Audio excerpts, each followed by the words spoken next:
Se você está com a sua Bíblia aberta, convido você então a abrir conosco em Gênesis capítulo de número 2.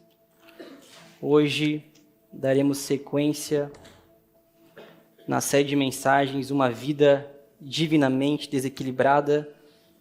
Hoje falando sobre descanso. E hoje realmente tudo comunicou descanso, tudo comunicou essa verdade das Escrituras a respeito do descanso. Então, se você abriu Gênesis capítulo de número 2, leremos do verso 1 a 3. A palavra do Senhor diz assim: Desse modo completou-se a criação dos céus e da terra e de tudo que neles há. No sétimo dia, Deus havia terminado sua obra de criação e descansou de todo o seu trabalho. Deus abençoou o sétimo dia e o declarou santo, pois foi o dia em que ele descansou de toda a sua obra de criação. Amém. Senhor, somos gratos pela sua palavra, por todo o seu mover até aqui. Que o Senhor encontre em nós um coração como uma terra fértil, e que a semente do Evangelho, a revelação de quem tu és, possa crescer em nosso meio e moldar quem somos. Assim oramos em teu nome, Jesus. Amém. Hoje, tendo como título do sermão, Encontrando o Verdadeiro Descanso. E eu reafirmo novamente o que eu orei há pouco. Tanto tem se falado sobre cansaço, uma sociedade do cansaço. Tanto tem se falado sobre como organizar a agenda e como, de alguma forma, alcançar uma disciplina onde a vida ela pareça organizada e bem vista, onde os objetivos são alcançados. Mas pouco realmente tem se falado sobre descanso. E talvez a nossa compreensão sobre descanso é uma compreensão totalmente equivocada. Por isso hoje eu peço aos irmãos que prestem atenção, afinal nós temos um grande desafio. Um desafio de perceber o que é descanso para o Senhor, o que é descanso nas Escrituras, o que Cristo aponta para isso e como nós moldamos então a nossa jornada a partir dessa realidade. Ou seja, dia após dia, domingo a domingo, nessa série, nós estamos observando características que devem ser alteradas em nós. E sempre quando nós somos expostos a um padrão que não é o nosso, nós nos sentimos mal, nós nos sentimos de alguma forma afrontados. E não é esse o objetivo somente. Mas o objetivo é que traga uma reflexão profunda. Irmãos, nós vivemos na civilização moderna, onde a conquista pelo espaço é o que nos move. E quando eu falo conquista do espaço, não estou falando sobre alcançar a Lua ou, de alguma forma, colonizar Marte, não é isso. Mas nós, de alguma forma, fomos constituídos para ganhar espaço, para adquirir, para avançar no mundo.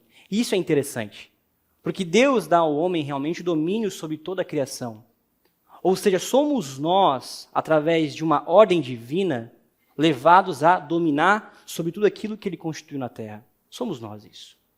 Agora, o ponto crucial e a reflexão que eu trago nessa noite é que muitas das vezes nós não observamos que nós pegamos todo o tempo que temos, ou nós pegamos tudo o que o Senhor de alguma forma nos dá, e jogamos isso, ou alteramos isso, para alcançar somente espaço nessa terra. E parece aqui que eu estou comunicando sobre dinheiro e aquisições, e não é só isso. Mas de alguma forma nós sempre estamos querendo conquistar mais coisas. E isso não é somente do coração ou da mente de tiranos, de reis, de imperadores, não. Mas somos nós. Somos nós realmente, muitas das vezes, mini imperadores, ditadores de nossas vidas e corações.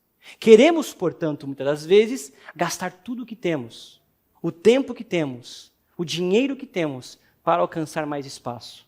Mais espaço pode ser mais um cômodo da casa, mais espaço pode ser mais relevância social. Mas nós queremos mais espaço. Isso faz parte, de alguma forma, da forma como Deus nos construiu. Agora, o ponto crucial dessa noite é que muitas das vezes essa conquista de espaço tem se tornado a nossa única preocupação. E eu não estou falando somente de dinheiro, mas estou falando de conquistas. Nós gastamos, portanto, muito do que somos e temos, não mais pensando em Deus, não mais refletindo a respeito da vontade divina, mas nós gastamos tudo o que somos e temos simplesmente para alcançar mais espaço. E esse mais espaço pode ser, como eu falei, uma profissão, um cargo de maior relevância, o ministério, o holofote, ou, quem sabe, realmente o dinheiro. Somos nós, então, presos a esse reino do espaço. E não percebemos que o Senhor nos chama para, de alguma forma, refletir da forma como não só estamos conquistando coisas, mas como estamos vivendo. Um cristão, logo, não é somente aqueles que falam da mesma forma e que pregam a mesma mensagem, mas que vivem do modo bíblico e cristão. O mundo lá fora não está somente esperando que nós venhamos a ter os mesmos jargões, as mesmas roupas, os mesmos modelos de carro ou de vestimento, mas o mundo lá fora está buscando em nós um padrão de vida. E isso talvez seja realmente aquilo que é mais difícil. Porque como nós não estamos mais preocupados com o tempo, estamos então gastando todo o tempo que temos para alcançar algo que talvez não precisamos. E por conta dessa realidade, nós estamos profundamente enraizados em achar que o espaço que alcançamos é o nosso abrigo para tudo o que acontecer. O que o pastor quer dizer com isso? É que nós colocamos muitas das vezes a nossa segurança no espaço que adquirimos e não no Deus que servimos. Nós então percebemos que estamos muitas das vezes talvez doentes, passando algum certo tipo de dilema da saúde e achamos que o plano de saúde resolverá a situação. Irmãos, o plano de saúde e nem mesmo a conta bancária pode comprar a você a saúde. Então construímos abrigos nesse tempo moderno. E esse abrigo que construímos, muitas vezes, é aquilo que adquirimos. Eu tenho que pensar na minha velhice, e você tem mesmo. Eu tenho que pensar nos meus filhos, você tem mesmo. Mas não ao ponto de alguma forma, tornar o seu tempo um escravo do seu desejo de conquista nessa terra. E por que eu digo tudo isso até aqui?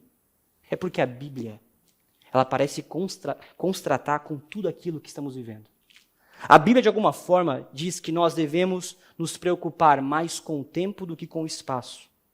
A Bíblia aponta para um mundo em que a dimensão do tempo deve ter mais atenção do que a geração de eventos ou de coisas. Parece que a Bíblia aponta, então, que nós devemos dar mais peso para a história do que a geografia. O cristianismo aponta para uma religião onde o tempo é santificado. Ou seja, se nós não pensarmos ou gastarmos o tempo da forma com a qual a Bíblia nos instrui, estaremos nós, então, não caminhando para a eternidade. Pastor, que dilema difícil. Como, então, de alguma forma, construir uma vida na qual o tempo gasto é gasto com o próprio Cristo? Muitos, então, querem largar o emprego, e é muito lindo isso. Muitos, talvez, querem viver de forma intencional ou integral ao ministério, e existe algo lindo e belo em tudo isso.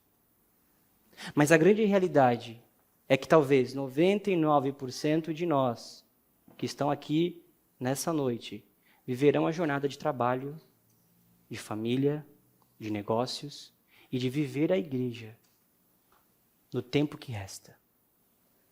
E isso não torna você menos santo ou menos escolhido do que aqueles que são chamados à missão de forma integral. Mas traz a todos nós uma grande reflexão. Se não, então, teremos mais tempo para orar, se não, então, teremos mais tempo para nos dedicarmos ao Evangelho, como talvez alguns têm, como gerenciar essa vida? Ou como pensar nessa vida? Talvez Moisés, ele realmente nos ensina em Gênesis capítulo 2 a perceber o quanto descanso é necessário para que possamos cumprir a missão. Irmãos, lembre-se que a jornada cristã ela é uma maratona. É quanto mais nós aguentamos, é quanto mais continuamos firmes e em pé diante das adversidades. O problema nesse tempo é que nós estamos vivendo de avivamento interior e avivamento interior, de palavras e palavras, de momentos e momentos, e não temos um certo tipo de continuidade em nossa maturidade cristã. Achamos então, e presta atenção nisso, eu me coloco dentro de tudo o que estou falando, achamos então que semanas em que o Senhor foi primaz é o suficiente para uma vida na qual ele foi esquecido. E como é difícil isso. A palavra fala que no fim dos tempos, a iniquidade iria se multiplicar e o tempo seria abreviado. O tempo abreviado, sim, é por conta da volta do próprio Cristo.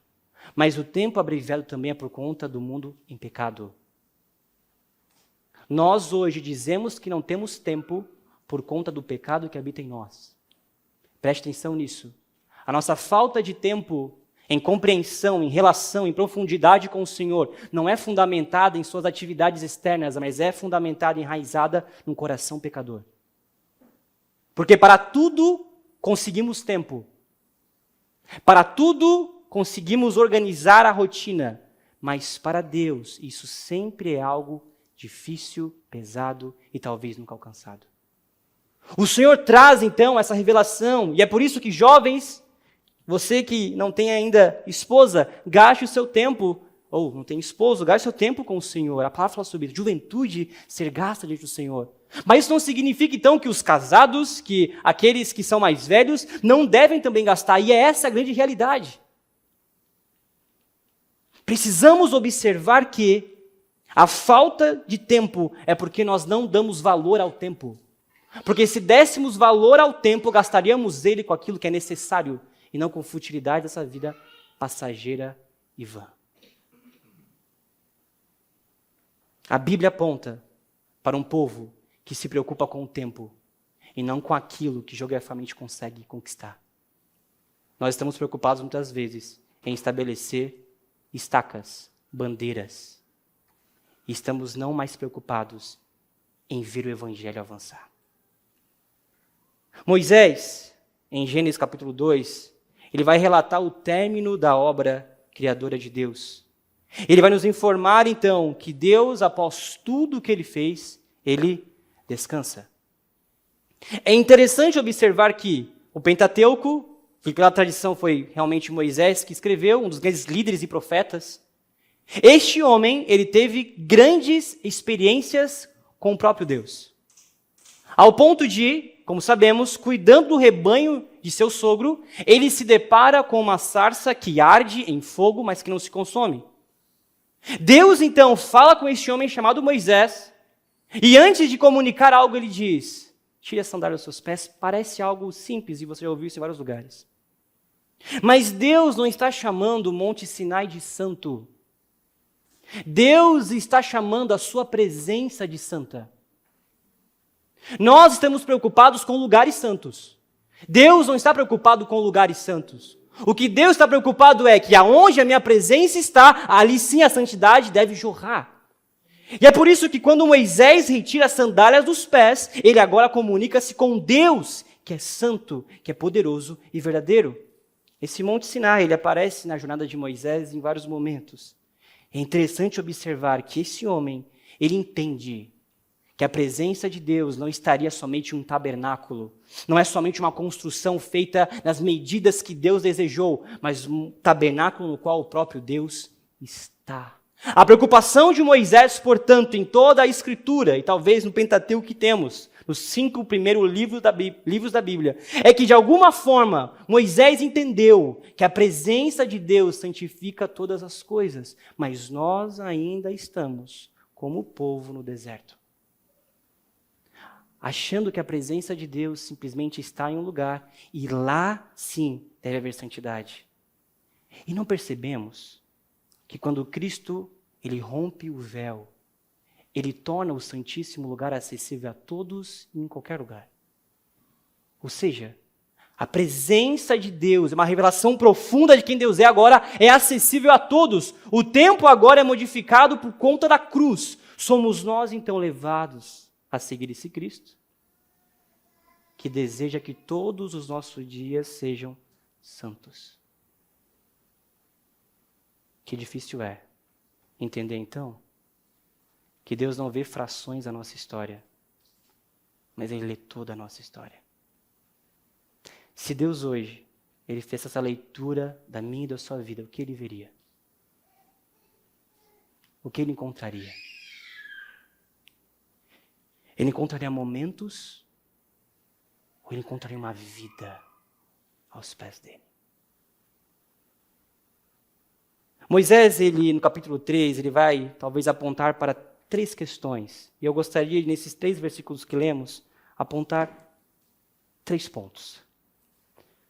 O primeiro ponto é que Moisés está dizendo que Deus, ao concluir o céu e a terra e tudo que há, Deus termina a criação de uma forma específica. Ele criou os céus, Ele criou a terra, Ele criou nos dias subsequentes toda a vida, seres marinhos, aves, todo tipo de animal, incluindo o ser humano, a sua imagem e semelhança. Deus cria o seu representante na terra que deve dominar sobre toda a criação. Esse trabalho foi muito bem feito. Deus olha para a obra de sua criação e diz: uau, isso ficou muito bom. Todo o meu objetivo, tudo aquilo que eu desejava, eu alcancei. Mas após a criação, esse Deus faz algo diferente de outras culturas.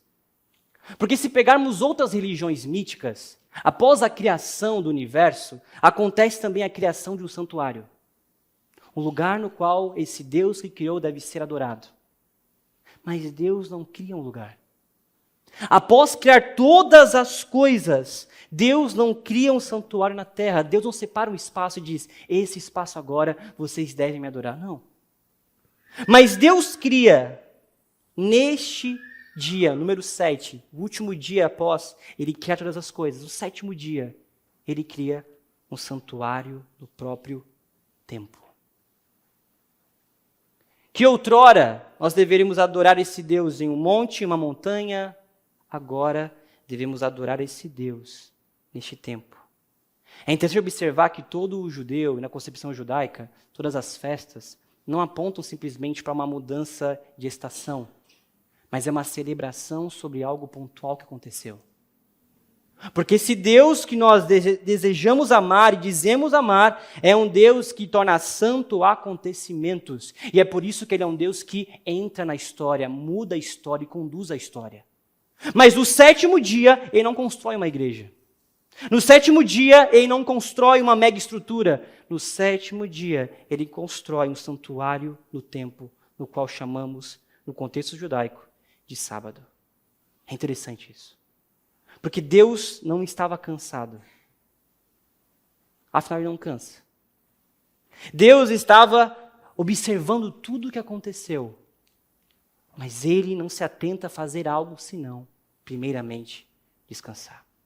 O segundo ponto, no qual temos um relato em Gênesis capítulo 2, é que Moisés declara que, ao Senhor descansar, Ele descansa não de seu cansaço, mas Ele descansa porque Ele encerrou a sua obra como Criador. Deus não cria mais a partir do dia 7. E Deus não cria mais nada na terra a partir desse dia. Deus só voltará a criar, como em Apocalipse entendemos, que Ele voltará. E no dia terrível e temível do Senhor, nesse dia, esse Deus que parou de criar, Ele volta a criar. E naquele dia, no qual tudo será restaurado, tudo será remido, Deus criará novamente céus e terra. Deus, portanto, está nesse exato momento, no dia 7, em descanso. Isso não significa que Ele não atua no mundo. Isso não significa que Ele não faz algo no mundo. Sim, Ele faz, mas Ele parou de criar. Ele, sim, é um Deus criativo e que a sua criação avança, mas Ele parou de criar no sentido de algo para nós governarmos. Ele para. Ele só voltará a fazer isso no final dos tempos, no qual Ele criará uma nova terra e um novo céu. Moisés, portanto, ao declarar isso, diz para nós que Deus está no descanso, afinal ele está satisfeito. Descanso, de alguma forma, está conectado com satisfação e contemplação. Deus, mesmo em meio ao pecado, está satisfeito com tudo aquilo que ele criou. E o Cordeiro Santo, que foi imolado antes da fundação de todo mundo, já estava em todo o processo criativo e redentivo da obra de Deus. Ou seja, o segundo ponto dessa noite é observar que esse Deus que está descansando, ele está esperando o dia para voltar a criar. E esse dia acontecerá quando a sua igreja estabelecer uma forma digna de viver e cantar. É por isso que a oração Maranata nada mais é do que: Senhor, crie novo céu, crie nova terra. Eu quero participar disso. Eu quero viver realmente essa realidade que Cristo traz como prelúdio de um novo nascimento. Nós nascemos de novo, mas ainda continuamos no mundo errado. E é por isso que é tão difícil. Porque temos, de alguma forma, pelas Escrituras, uma mentalidade transformada, ou pelo menos deveríamos ter. E por termos uma mentalidade transformada, olhamos para o mundo e observamos dilemas e dificuldades. Nós observamos que nós não somos daqui. Aqui um parênteses. Irmãos, se esse mundo está muito bom para você, se você está muito satisfeito com a vida com que você tem, você não está olhando para o lugar certo.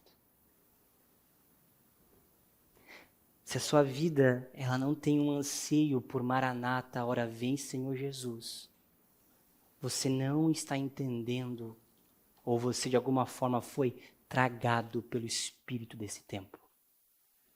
Nós, como cristãos, não precisamos ter uma vida de tristeza e só dificuldades, não é? Nós temos que acabar, eu já falei isso aqui, com essa realidade de que o cristão só vive em processo. Pelo amor de Deus. Viva a alegria do Evangelho, agradeça pelo aquilo que você tem. Mas, se você está totalmente satisfeito nesse tempo, pela realidade que você tem vivido como um novo nascimento, talvez você ainda não nasceu de novo. Uma nova criatura necessita de um novo mundo, que será criado quando Cristo voltar. Por isso, irmãos, para nós como cristãos, nós sempre viveremos esse dilema de: Senhor, eu estou aqui para o que o Senhor quiser. Eu me movo por aquilo que o Senhor desejar, mas por favor, crie um novo céu, crie uma nova terra. Irmãos, por muitas vezes, a minha oração e a sua oração não é aquilo: ai Senhor, acaba com tudo de uma vez. Você já não teve essa oração? Antes de dormir, né? Pô, Senhor, por que você não volta de madrugada? Ah, Senhor, amanhã eu tenho aquela prova, eu tenho que atender aquele irmão, eu tenho aquele trabalho. Senhor, volta de madrugada. Essa oração. Nós precisamos ansiar de forma ainda mais venerável a volta do Cristo, porque somos novas criaturas. Por isso, se no capítulo 2 observamos que, no primeiro ponto, esse Deus, Ele é um Deus que criou um santuário no templo. O segundo ponto é que esse Deus, Ele deseja voltar a criar. Mas para que Ele possa voltar a criar, nós precisamos ter uma igreja que tenha realmente vestes de justiça, um linho fino. O Senhor não vem buscar uma noiva corrupta, mas vem buscar uma noiva santa. Isso significa que no fim dos dias nós teremos sim uma igreja santa, mas uma igreja que viverá grandes perseguições. Irmãos, talvez nós não observamos, mas a perseguição acontece no mundo. 6 missionários foram mortos ontem, encontrados mortos ontem. Quantos outros que não foram?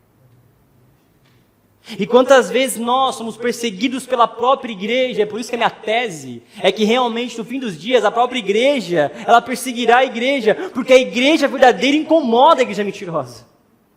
Assim como um crente verdadeiro incomoda o mentiroso.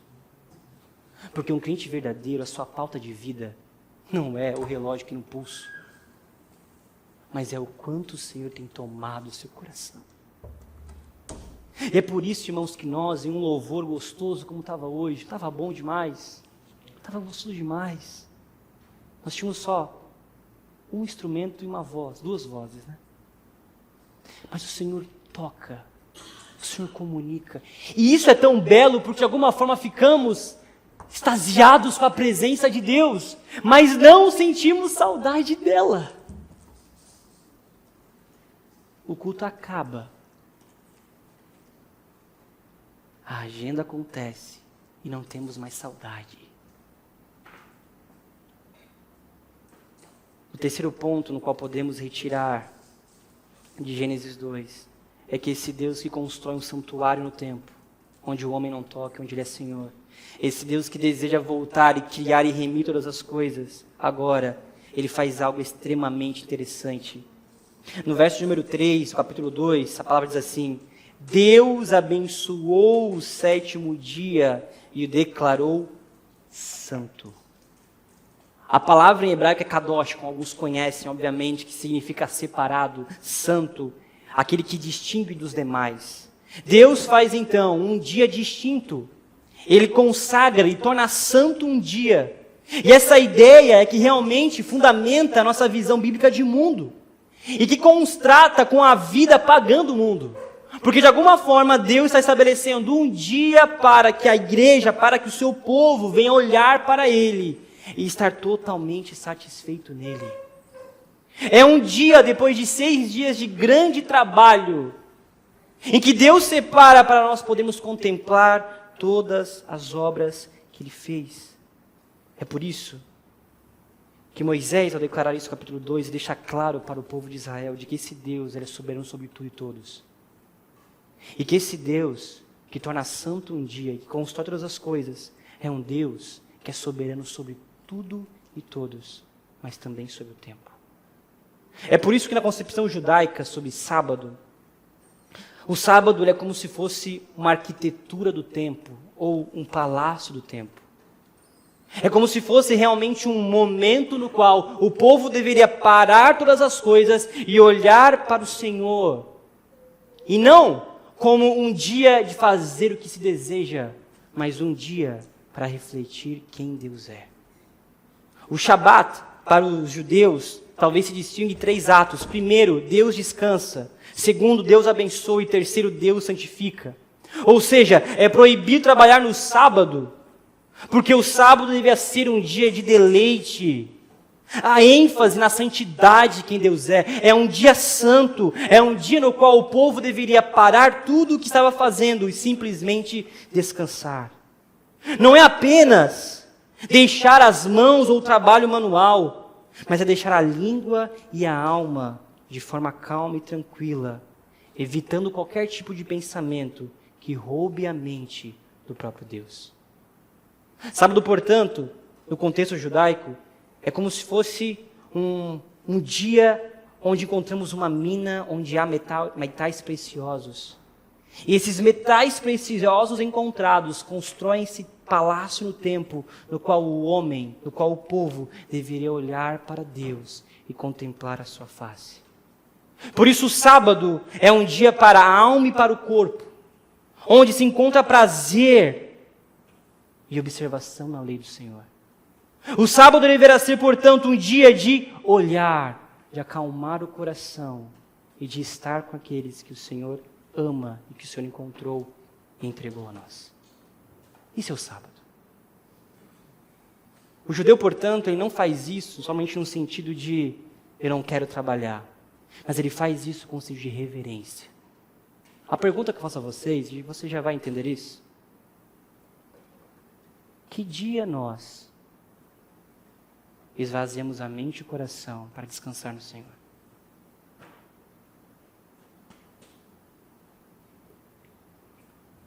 Qual é um dia no qual você acorda e você contempla a beleza do Senhor e você não se preocupa com a agenda do tempo? O fato de Deus ter descansado no 7º dia serve de base até mesmo para a contagem das semanas. 7 dias em uma semana. E Deus não torna o sábado algo importante por conta dos outros 6 dias, mas os outros 6 dias são importantes por conta do sábado. Ou seja, o descanso, a contemplação, o dia especial no qual tudo era parado e agora tudo era focalizado no Senhor, era guardar o dia para relembrar e de forma pública amar a Deus. E nós cristãos, onde cabemos tudo isso? Porque para nós, de alguma forma, parece que isso foi perdido.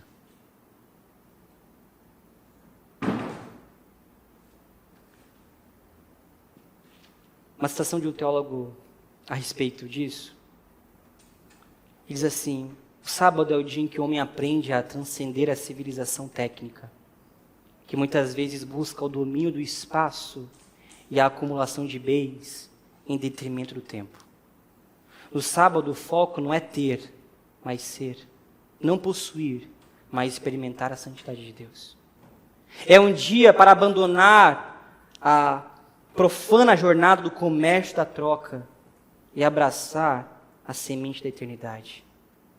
É um dia de armistício, ou seja, de paz na luta pela existência. Uma trégua em conflitos, um dia de paz interior, do homem para com o homem e também do homem para com Deus. O judeu é convidado, portanto, a um repouso perfeito. E esse repouso, esse descanso é uma arte. Porque realmente nós não queremos descansar. Nós, pelo pecado, recebemos aquilo que Deus nos deu como domínio, como foco de nossa existência. E por isso que domingo você não consegue não pensar em seu trabalho.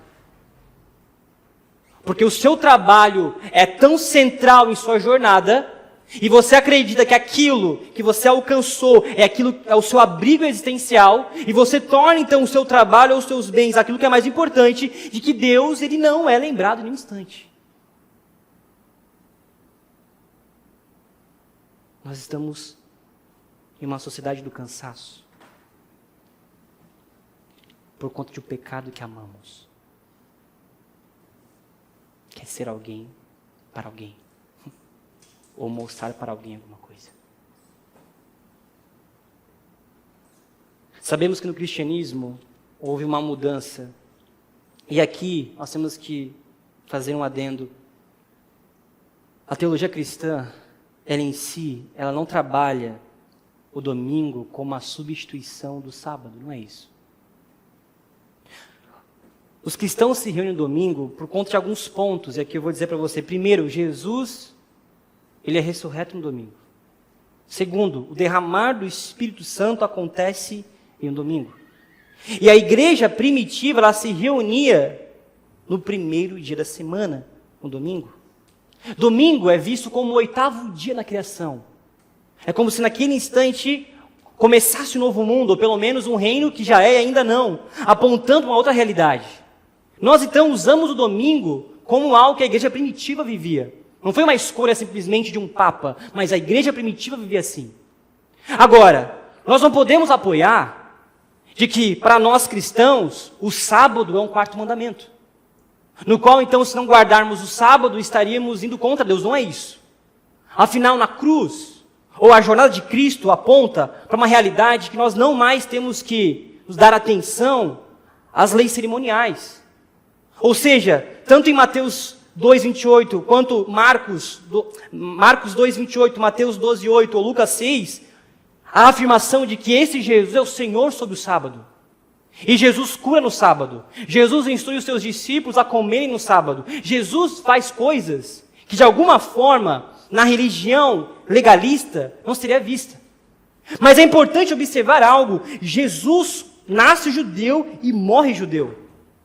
E ele em nenhum momento vai transgredir a lei dos 10 mandamentos. O que Jesus transgride é aquilo chamado pelo judaísmo de halaká ou halaká, que nada mais é do que uma tradição rabínica que colocava dentro do sábado vários certos tipos de forma de viver. Você não poderia andar, ou andar certo tipo de quantidade de passos, você pecaria contra Deus, você não pode colocar a mão em maçanetas. Existem várias questões rabínicas que Jesus combate. Mas Jesus diz que eu sou o Senhor do sábado, e no sábado sim deve continuar a haver amor, misericórdia e perdão. Jesus, portanto, ele sim fundamenta uma jornada no qual o sábado não é mais um dia específico na semana. Mas a partir da cruz, o sábado para nós, cristãos, se tornam todos os dias. E aí, a régua aumenta. Porque se para um judeu, ele deveria ter um dia para servir ao Senhor e se dedicar ao Senhor, segundo o que encontramos nas Escrituras, todos os nossos dias, ou seja, todo o nosso tempo, é um palácio para contemplarmos a face do Criador. Jesus, portanto, é o Senhor do sábado.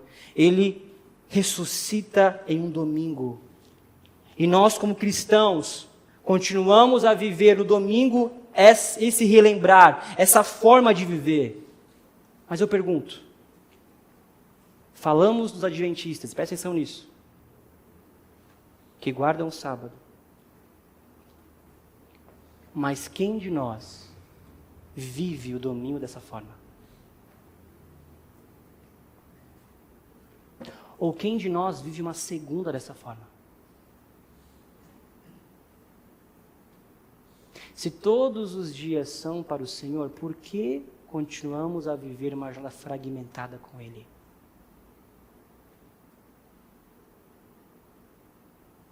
Combatemos a tradição judaica e outras concepções ditas cristãs, mas não observamos que no domingo deveria ser para nós, ao menos um dia, no qual tivéssemos toda a nossa mente, o nosso coração em descanso diante de Deus. O descanso para o cristão, portanto, ele transcende a mera negação de trabalho em um dia específico. O descansar em Deus significa um momento no qual todo o seu povo deseja estar com Ele, deseja que Ele venha, deseja que Ele volte a criar. Não é à toa que a palavra para descanso em hebraico, amenuhá, significa muito mais do que ausência de esforço, mas tranquilidade, serenidade, paz, amor e um estado de felicidade onde as rivalidades não alcançam. Como então um cristão deve viver o domingo? Trago Carson, como um teólogo que eu tenho muito apreço, ele diz: o domingo deve ser um dia dedicado à adoração, reflexão espiritual e comunhão. Domingo, a liberdade cristã, mas não o encorajamento à ociosidade ou ao lazer desenfreado. Segundo grandes homens e a tradição cristã, o domingo não deveria ser para nós um dia de acordar meio-dia e nem mesmo de trabalhar. Domingo não deveria ser um dia no qual fazemos o que queremos, assistimos o que desejamos, não. Mas o domingo deveria ser um dia no qual todos os instantes, ao acordar e ao deitar, contemplamos a presença e o amor a Deus.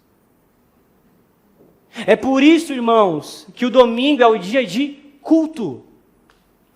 E não é um convite. E aí está a questão. Vivemos em um tempo no que o descanso é estar deitado e dormindo. E não é isso. Descansar na realidade bíblica é entender que nós não dependemos daquilo que alcançamos nesse tempo, mas que dependemos de forma transcendental somente no próprio Deus. É por isso que podemos sim querer abrigos, casas, carros, faculdade, ministérios, sim, mas esses abrigos não podem ser para nós o que fundamenta os nossos dias. E é por isso que nesse tempo os cristãos estão vivendo como se Cristo não existisse. Como se Ele não fosse aquele que é intentor de todas as coisas e que deseja nos ouvir. Descanso deveria ser um dia de desligamento das coisas. Devia ser um tempo de reflexão e de paz com todos. Um dia de louvar e se deleitar em Deus. Por isso, muitas das vezes nós vamos observar o seguinte: nós combatemos os desigrejados, mas vivemos como? Porque o culto ou estar em comunhão não é importante para nós. E eu não estou falando isso porque eu quero agora que todo mundo venha no culto domingo. Eu quero, óbvio. Mas eu trazendo a reflexão de que para nós está muito fácil viver o tempo que nós somos os senhores, em que tudo está envolto de nossos abrigos. Tudo. Até mesmo as relações que temos. O teólogo José vai dizer que nós estamos coisificando as vidas. O que é coisificando as vidas? Nós coisificamos tudo. Nós queremos as coisas para, de alguma forma, ter o sustento. E nós tornamos até mesmo a nossa relação como uma coisa. Se a relação não está dando fruto, eu jogo fora. Tornamos a vida comunitária uma coisa. E se de alguma forma a igreja não está entregando o que eu estou esperando, eu corto. As amizades, se o amigo não aceita a repreensão, simplesmente é esquecido. Coisificamos tudo. Tornamos tudo coisas. E não observamos que estamos perdendo a nossa identidade de filhos. O domingo deve ser um dia de adoração, reflexão espiritual e comunhão. A pergunta é quem estará disposto, disponível a pelo menos um dia da semana acordar, olhar para seu filho, sua esposa, seu esposo e refletir sobre quem Deus é. Saudade que eu tenho daqueles homens, e eu acho isso muito belo, da família da minha esposa, que no domingo, antes de ir para o culto, havia sempre um louvor tocando. Quando ia buscar ela, quando a gente estava ainda noivo, eles estavam se arrumando e tocando louvor. E a Nick diz que, por vários momentos, ela teve experiências com Deus, trocando de roupa, se preparando com o coração ardente para o culto que ia acontecer. Irmãos, nós chegamos atrasados para o culto. Nós nos preparamos para o culto. Não existe mais roupa de ir para a missa. Eu tenho. Você talvez não. O domingo não é envolto em Jesus, mas em nós. Por quê? Porque queremos descansar. Descansar de algo que nós não deveríamos nem ter.